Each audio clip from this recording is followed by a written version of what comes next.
It's a really tough subject, but by the time the dog gets to the age of 10, there's a 1 in 2 chance of your dog getting cancer. So I'm afraid we do have to tackle this subject head on. I'm just going to go for it, okay? It's a fact of life. Yeah, the sun's going to come up tomorrow. 50% of dogs are going to get cancer, okay? So let's tackle it. Let's just get ahead of this horrendous disease. When I first started looking at cancer in dogs, I was thinking, wow, it's going to be really difficult to draw a straight line from food to cancer. And actually it's not. There's a lot of evidence out there which does directly link food to cancer. And I'm going to go through, and I'm really pleased to say that if you want to go to the bar right now, you can, because raw food ticks all the good boxes and kibble ticks all the wrong boxes, okay? That's the punchline, okay? Now I'm going to give you the joke. Now I'm going to give you the guts of the talk. So we're going to look at cancer rates in humans. We're going to then look at the cancer rates in dogs. We're going to do a little comparison. We're going to look at ultra-processed food and how that plays into this narrative of cancer in dogs. We're going to talk about mycotoxins. What's a mycotoxin? I'm going to tell you what a mycotoxin is, and I'm going to say exactly where they fit in this piece. We're going to talk about Maillard reactions, which sounds like some bizarre chemistry lesson, but actually it pertains to every barbecue that you ever go to through the whole summer. Bizarrely and interestingly and possibly terrifyingly, we're going to talk about the oral biome, what's happening in your mouth and how that can impact cancer. When I say you, I mean you, your dog, okay? Dogs and humans are very, very similar. So I always talk about dogs as humans, and you know, I find that's a very good way to relate to them. We're also going to a mention of ketogenic diets, maybe some references for ketogenic diets, because they can be a very big part of the foundational treatment that you give to your dog when you're faced with cancer. Somebody came up and said, my dog yesterday was diagnosed with lymphoma, and so a lot of what we're going to be talking about today, I'm not going to look at them specifically because I don't want to point any fingers, but a lot of what we're going to say today is specifically for you, okay? And good luck with that. And then Connor's coming next, and then we've got some questions, and I know there's at least a couple of questions that we need to go through. Okay, at the end of the talk, we're going to look at what can we do when we're faced with cancer? What can we do before we're even faced with cancer? Because the best time to prevent cancer is when you're in the midst of good health. Yeah? I'm talking about you, I'm talking about your dog. Waiting until the cancer comes along to do something is possibly too late. The fact that you're on the raw food journey means you're 75% of the way there to reducing your cancer risk. But there's more that we can do, and we're going to go through that stuff. Cancer affects us. It affects our dogs. The reason I chose this picture is because there's a whip there. We've got a whippet who looks just like this. Cancer strikes at modern humans. It strikes at modern dogs. At what rate in humans? Okay. These are some stats from the World Health Organization, and this is for Turkey, but the stats are about 1 in 4. 1 in 4 people by the age of 75 will get cancer. Okay, humans. If we look at human beings with other environments, with other cultures, it's really different. Did you know that in these ancient and we would say they haven't discovered the joys of modern life, if you like, okay? They within those cultures, I'm talking deep in the heart of the Amazon, deep in the heart of Siberia, deep in the heart of the jungles of deepest, darkest Nigeria. Okay, these are cultures that haven't seen refined carbohydrates and sugars. They haven't been vaccinated. They are not wormed on a regular basis. All these things. Cancer is unknown to most of these peoples in the world. And what they found, there's some very, very good journals. If you have a look at this book, this is by Gary Taubes, The Case Against Sugar, and he goes back and looks at journals from doctors who are going out, they're missionary doctors, they're going to Africa in like 1850, 1860, and they're finding these peoples who have never seen a white person, never seen civilized, I use that term very loosely, civilized people, okay, because I think they've got more civilization in their little fingers than we have in our entire society, quite frankly. But these doctors, they go out there, and for years and years and years and years, no sign of cancer in these peoples whatsoever. And I imagine in their dogs too. It's only after about 22 years of the missionary shop coming along, the refined white flour, the refined white sugar. Yeah, this is pre-modern vaccination, so you can't blame it on those things. This is pre-plastic. Yeah, the major intervention is refined, processed foods.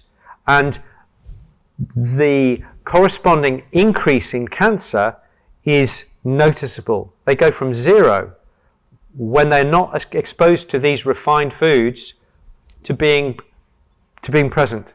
Some are much more prone than others, but they're almost universally 0 cancer. And then once our influence comes along, cancer rears its ugly head. Because when we discuss cancer, we think, well, it's just one of those things.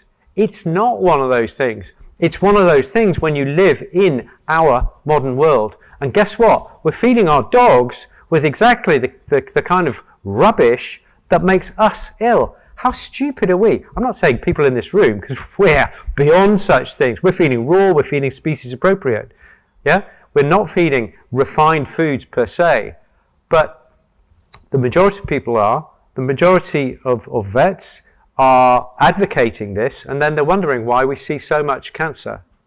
And this is a massive reason why that is the case. Cancer in dogs, over an entire lifetime, it's the same as humans. Surprise, surprise. Most dogs eat lots of ultra-processed food.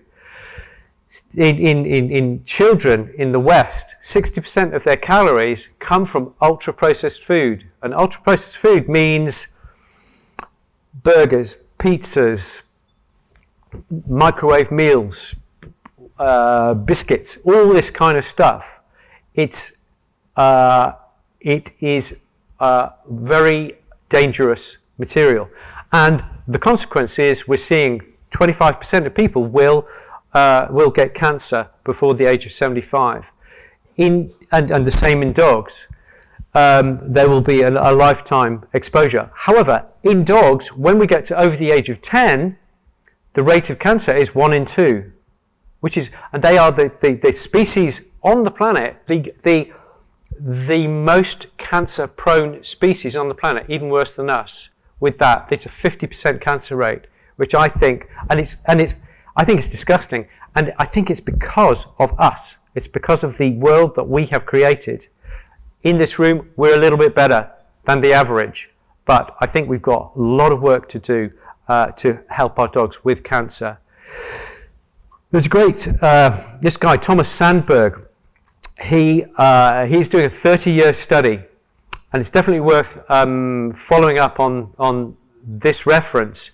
Thomas Sandberg in the States, he's doing a 30-year study. He's in year 23 now. And what he's doing is he's looking at the rate of cancer with raw-fed dogs versus the average fed dog. And so far, if you think that at 10 and over, we've got a 50% cancer rate, his figures would suggest, and I've spoken to him personally about this, his figures for dogs feeding with raw food, the figure is 3%, which I think is remarkable. Really, really, really, really stunning. Okay?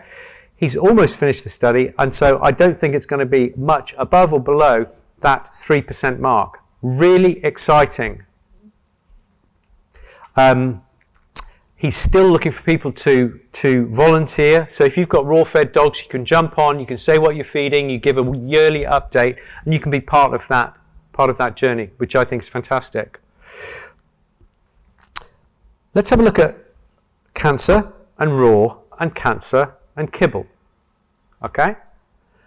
In order to do that, we need to define raw food as we feed it at home in the UK or elsewhere, and the ultra-processed food.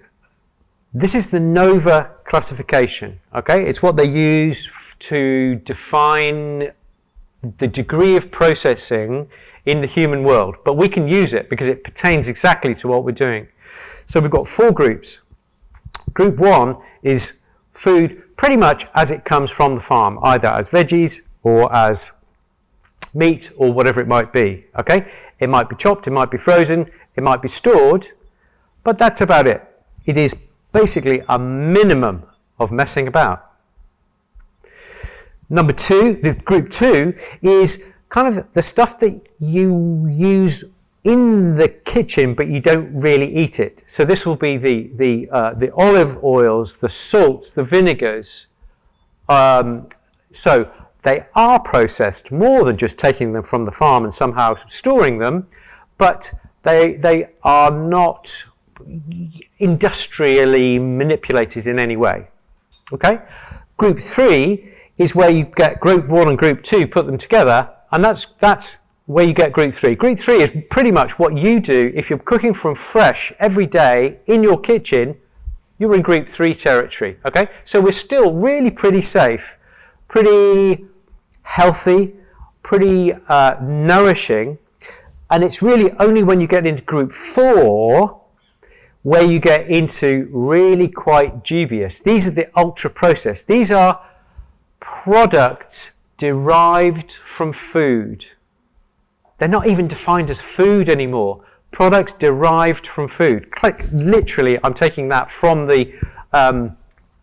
from their descriptions. And they have additives galore. They have more than 5 ingredients within a product. And these are the products that big food are wanting to sell to you. You are pushing them off, and you're saying, no, I'm going to feed real food to my dog because I know that that is the right thing. And I know because I've tried it and the dog is looking a lot healthier. And yet, the entire world, the entire food industry is doing their utmost to get you to move on to raw food. This morning we looked at kidney disease, yeah? As soon as there's a whiff of kidney disease, the vet will immediately say, let's not feed raw, let's feed a prescription diet. Okay? That's a move to get you onto the group 4 ultra processed diet. I actually spoke to a board certified, we were talking about this last night, yeah? They couldn't believe it. I spoke to a board certified nutritionist about 5 years ago, and I said, I'm not very keen on feeding ultra processed food. And he said, ultra processed food? Is that a thing? Can you believe it? Can you believe it? You know why they're called board certified? It's because they feed cardboard. Yeah? Okay, so here's where it gets really terrifying. Okay, so this is a human study, but I think we can extrapolate completely to the dog because they're so similar to us. This is a study, it's a recent study, 2018. This is a study in France over 7 years, so it's really quite a long, so fantastically expensive study to do. Yeah, so the French government really must have been quite suspicious in order to commission this study. But they did it. They took 100,000 people over 7 years and they looked at the cancer rates versus what they actually ate. Okay, and what they found was that for every 10% increase, so if you went from a really, really super healthy, non-processed diet and you had 10% ultra-processed food, you increased your rate of getting cancer by 12%. And for every 10% increase, and remember that kids are getting 60% of their calories from ultra-processed, you increase your risk of cancer by 12%. And what are we instructed to do by the food companies? To feed 100% ultra-processed food in a uniform manner. You don't need anything but this adult maintenance for the rest of the dog's life. Yeah, look, it says adult and it's maintenance. That'll do you from being juvenile to being a senior, whatever those two things mean. Okay? Same food, for life, Bob's your uncle.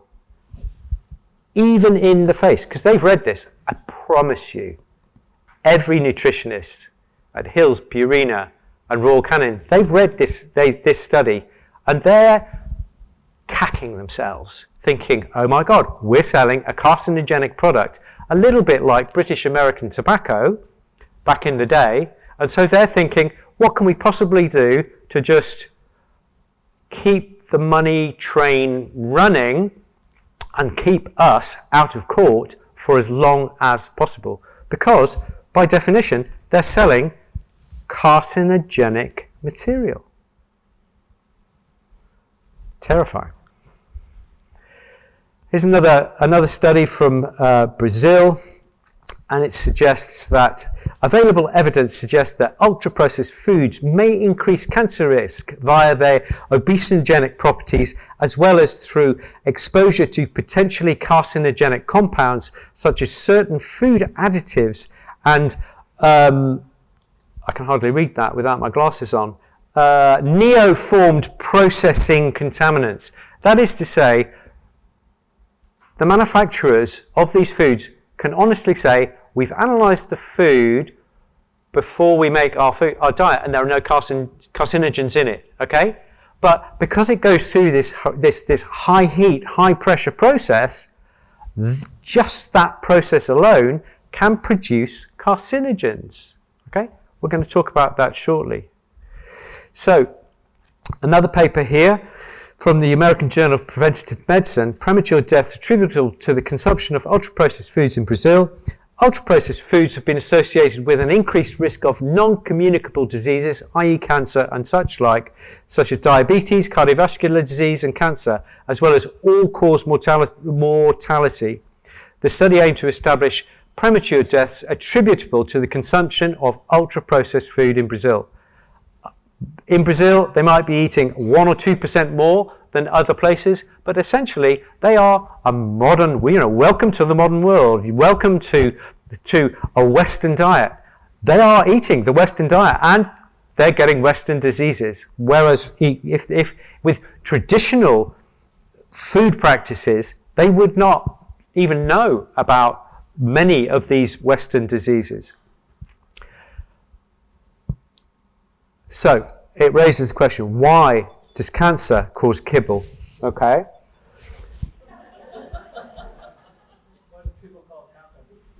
What did I say? Why does cancer cause kibble? Okay, so at least you're still awake. I'm really impressed actually. I would be asleep. Usually in the afternoon at these things, I'm definitely asleep. So I'm looking, and seriously, most people are awake. Glycation. Okay, there's two types of glycation. Glycation is what happens when you get protein and you get sugary stuff like maize starch, and you stick it through an extruder in a factory. Okay, I'm going to talk about that in a second. That's glycation, and the process is called Maillard reaction. Yeah, some clever Frenchman found it 150 years ago. What I'm talking about is the exposure of our dogs and ourselves to sugars which are broken down from starches found in grain and non-grain kibbles, which then give an increased blood sugar, and that increased blood sugar, if you like, just goes around the body sticking to proteins.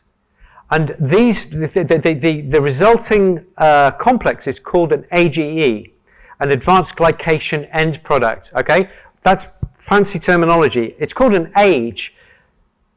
You know why it's called an age? Because it is one of the prime reasons that we age. We get wrinkles, we get weak, we lose muscle strength, we have fatigue, we are prone to disease. These are the advanced glycation end products. And when you're young, you're not that interested in cancer, but I would imagine most people in the room look in the mirror every morning and go, there's a wrinkle there and it wasn't there yesterday. I'm a little bit worried about that, okay? Sugar is the enemy when it comes to aging, okay? Bear that in mind, okay? Now, even if you eat sugary stuff and starchy stuff yourself, fine, it's all right. As long as you know, it's totally up to you. But as far as our dogs are concerned, this is why, one of the many, many reasons we move away from kibble, because it's stuffed with starch, yeah? Either from wheat or from corn or from tapioca or from the, sweet potato. Doesn't matter. It's all broken down into sugar. It all bumps up your blood sugar. And if you do it day after day, as Hills and Purina say, this is the adult maintenance diet. This is what you've got to feed day after day, year after year. That's what's going to promote advanced glycation end product. It's fascinating subject. One of Brendan's favourites. Okay, so if you can't talk to me, have a chat with Brendan. He'll take you through glycation. I always think of it as, you know how honey gets everywhere. You know, in your storage cupboard, if you've got a honey pot, inevitably after a while everything gets sticky. That is glycation. Okay, and when it happens with delicate enzyme processes within your body, you're screwed. You're going to age. Your cellular processes, your immunity, your predisposition to Alzheimer's, cancer, and the like will increase. Sugar is a problem. This is a paper, an amazing paper from a Korean journal, and what they did is they measured thousands of people's fasting blood glucose, and they plotted that against the disease that they had, and they found that there was a direct correlation between all-cause mortality. That is to say, the higher your blood sugar, the more likely you are to die of any number of diseases. So overall, you see, so this is kind of normal blood sugar, and you're okay. You know, the body's quite good at regulating this stuff. But once you get up into this is when you're eating carbs 3-4 times a day, day after day after day, you're going to see this distinct upswing when you get into those higher levels of routine fasting blood glucose. Yeah, if you eat a Mars bar, you'll be way up at the top, but then it comes down. I'm talking this day after day after day, even if you even between meals when you're not eating sugary stuff per se. This is your body is going at a higher sugar level, which is exactly what's going to happen with the dog on kibble. Okay, in women it's slightly better. It's slightly less of a kick up, but it's definitely, you don't want to be up in that increased area. And in cardiovascular disease in particular, there is a distinct increase. Yeah, who'd know? If you've got a lot of sugar in your bloodstream, you're more predisposed. When I was at school, it was fat caused heart attacks and strokes and what have you. Actually, it's the sugar is much more of is much more risky when it comes to these things. If you want a great book, Jason Fung's Obesity Code is absolutely amazing. Okay, he's done another one called the Cancer Code, and I think I've got a picture of that at the end to show you. So we've got the Obesity Code and we've got the Cancer Code to look at. Mycotoxins, this is one of Connor's favourites. Do you think they use the very best grains, whether it's wheat or oats or barley or maize or whatever it is? Do you think they hand pick the very, very best in order to put into your dog's kibble? Not that you are feeding kibble, but the people you talk to, they are, okay? Answer, no, not at all. They'll get a 20-ton delivery. It's going to sit out in a wet yard, getting mouldy and grotty, not that it was particularly well sourced in the first place. And then all that mould is just going to be tipped into the bin to be mixed around and pulverized, then mixed with meat and bone meal in order to produce the kibble. Those mycotoxins are temperature. They are immune to degradation by temperature. And mycotoxins are some of the most toxic chemicals on the planet. They make anthrax look like child's play. Mycotoxins, some of the most toxic chemicals in the world. And if you look at Susan Thixton's website, for example, practically every week there is a withdrawal of product in the American market because they found evidence of mycotoxins in kibble. Okay, it's absolutely everywhere. They point the finger at us saying, "Oh, you're going to kill our dogs with salmonella or listeria." Okay, while they gaily distribute these kibbles, these tins stuffed with mycotoxins, which will cause neurotoxins, which will cause brain disorders, will cause immunological disorders, autoimmune disease. Mycotoxins are really the last thing in the world that you need to be exposed to. And they are very common in our ultra-processed food. The beauty of using raw food where it's just been frozen is that there's no grains involved, and mostly the mycotoxins come from the grains. So in Awana, we've sidestepped this whole array of potentially toxic problems for our dogs because we're feeding kibble. So it's something to be really aware of. This is the Maillard reaction that I was talking to you about, and this is, I'm afraid, is the barbecue chemical. Okay, as soon as you start bringing together protein and sugars, aka barbecue sauce, and you bring them together at high temperature, and you get those fantastic stripes that you have on your burger or your steak or whatever, those are Maillard reactions. It's burntness, essentially. So caramelization of sugar, Maillard reaction. What do they use? Remember in the talk this morning, they were putting sugars into KD diet. They use sugars as caramel to give it that nice kind of, look at me, I'm almost a human food. I'm almost a food. Yeah, gives it that kind of brownie color. That's where they're using these things, and they contain Maillard reactions. One of the biggest ones is acrylamide. Acrylamide and other nitrosamine products are similar to chemicals found in cigarette smoke. Yeah, it's this burning effect produces these Maillard reactions and these super toxic effects. So we can feel very content with ourselves because we have again dodged this carcinogenic bullet by feeding raw food. And if people come to you and go, my vet says kibble is absolutely fine, it's absolutely safe, and it's scientifically formulated, you'll be able to say, oh, let's talk about glycation. Let's talk about Maillard reactions. And then let's talk about whether the food, this carcinogenic food that you're feeding, is actually safe. It's like a packet of cigarettes. Yeah? A bag of kibble, packet of cigarettes, there's a lot. There's a good talk. We should do that, shouldn't we? Similarities. Yes. Okay. You heard it here first.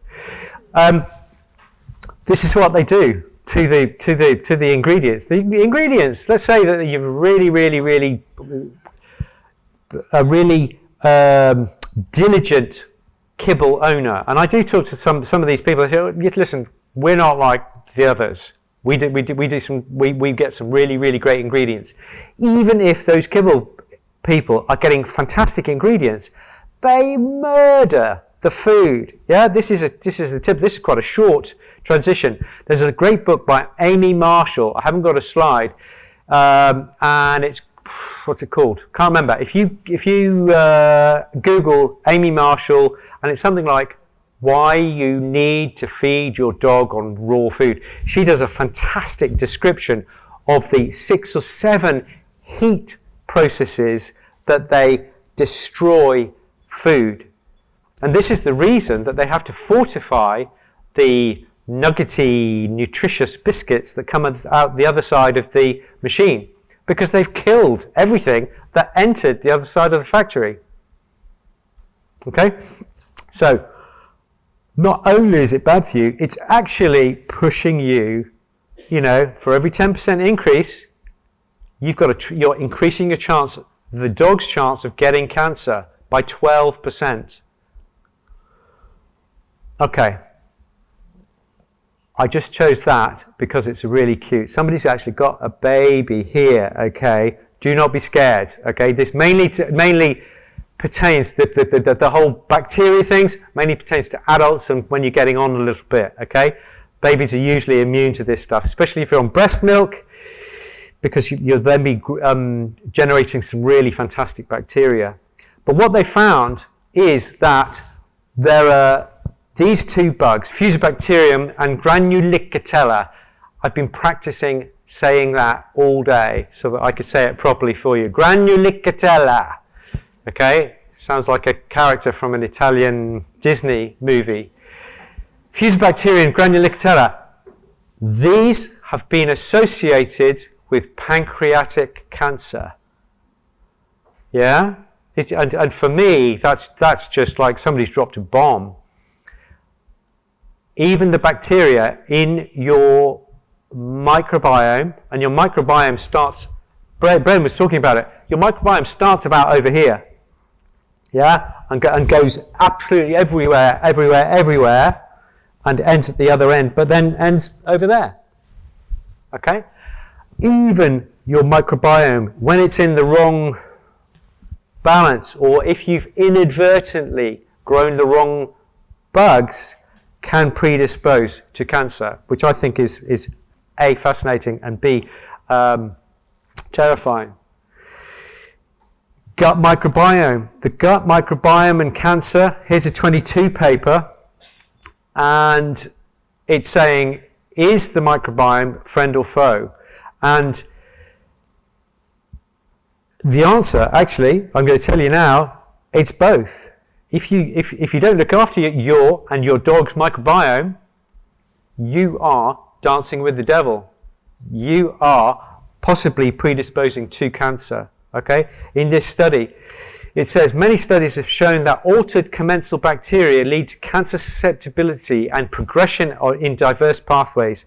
In this review, we critically assessed data for gut microbiota related to gastrointestinal cancer, esophageal, gastric, pancreatic, colorectal, and hepatobiliary carcinoma, and cholangiocarcinoma. That's gallbladder. Okay? All related to the microbiome. So you may be sitting there thinking, oh my God, what can I possibly do? And the answer is continue feeding raw food and doing everything that you can with pre and probiotics, especially prebiotics, because prebiotics you can feed every single day. Do you need probiotics every day? Maybe, maybe not. But the fact that your dog is going out to the park or into the woods, coming home and licking their feet, there's a probiotic effect going on there, okay?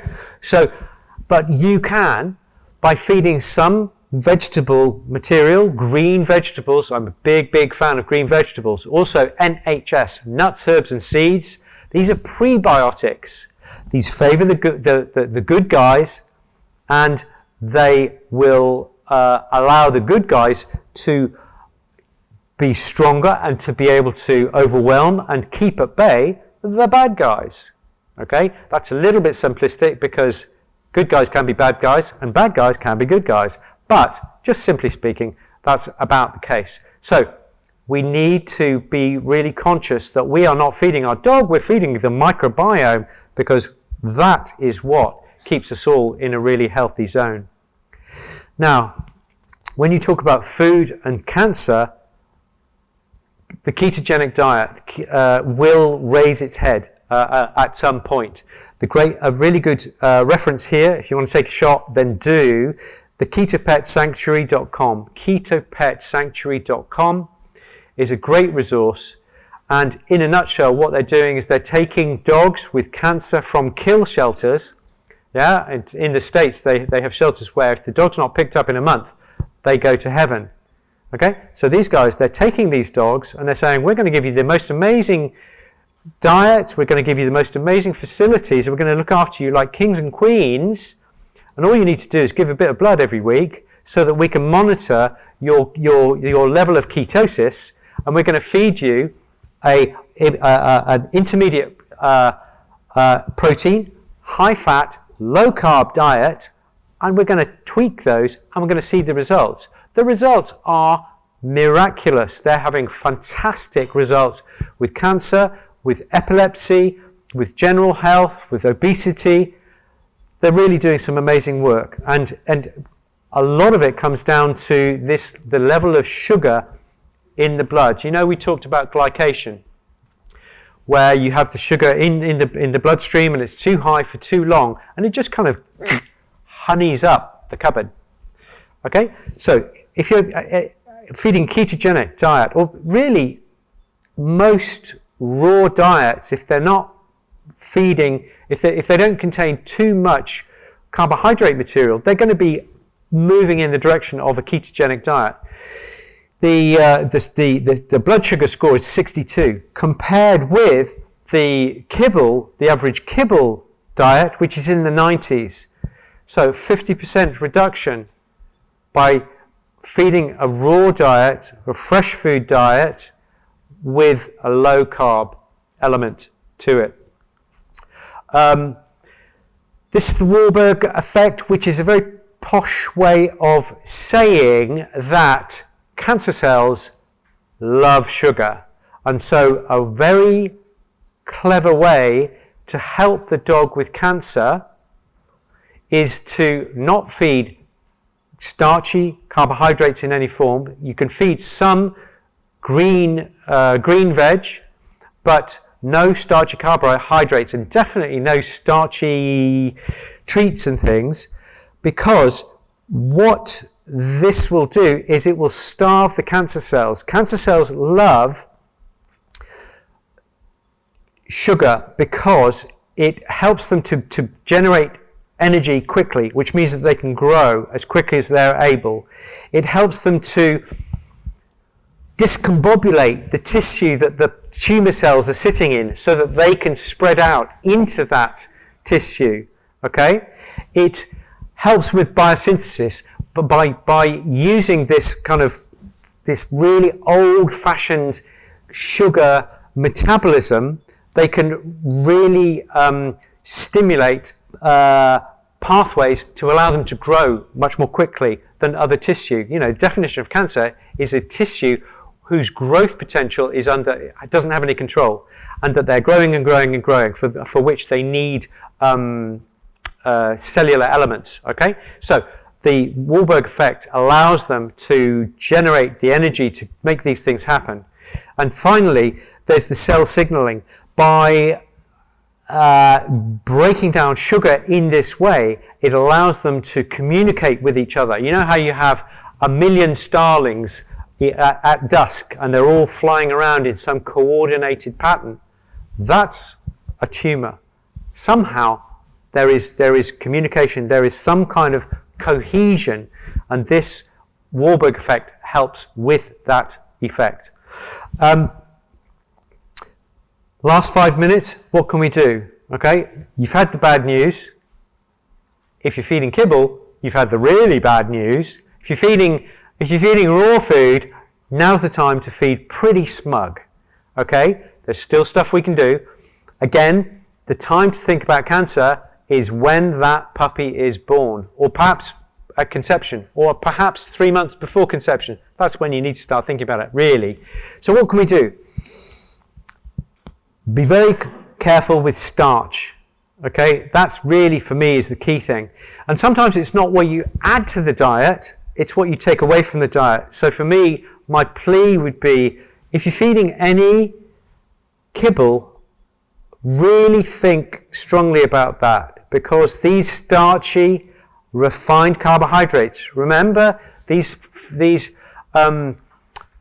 tribes in the Amazon, they're not eating any of this refined carbohydrate, and they have zero cancer.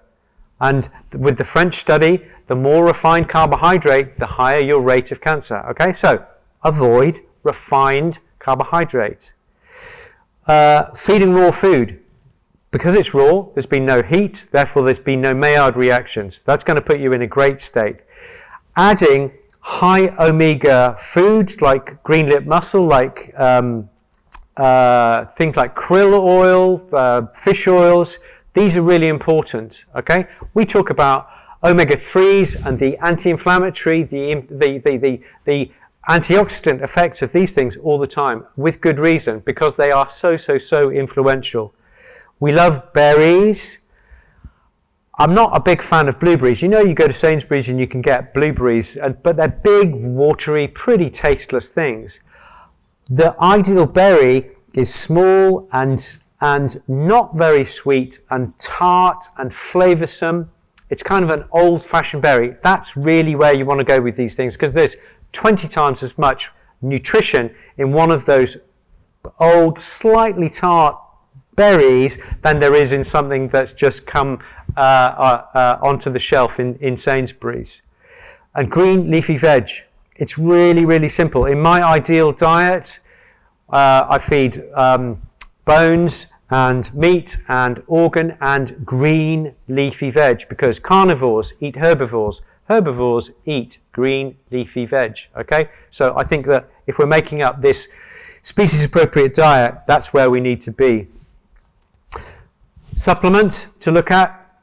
You're going to have this slide, but you're welcome to take a little look. I've just kept it really simple. So if your dog hasn't got cancer, I would be using these perhaps on a rotation.